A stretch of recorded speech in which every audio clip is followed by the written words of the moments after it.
Hello everyone and welcome back to Kanen Coffee. Here we have this beautiful Isomac espresso machine. Now for this machine we did a lot of work as we had to replace the gauge that is located right here. We had to go inside the machine and get some parts out in order to get this one in there and put it back into this position.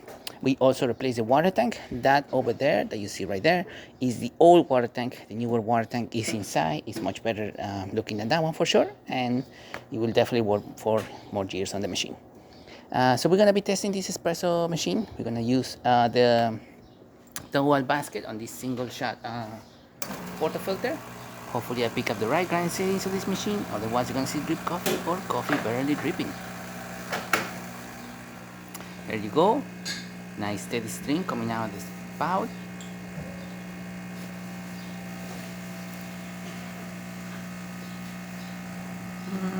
Gonna stop it around here. As you can see, excellent shot of espresso. Really good crema. An excellent color as well. Beautiful shot of espresso.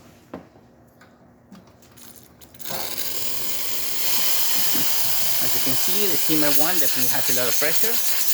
Excellent temperature. Working out great. And hot water has excellent pressure and great temperature as well. So there you have it, Isomac ready to brew, and yeah, ready to brew. Thank you so much for preparing Kanen Coffee. Please subscribe to the channel if you haven't done so already. Hit the like, hit the bell, and thanks for watching.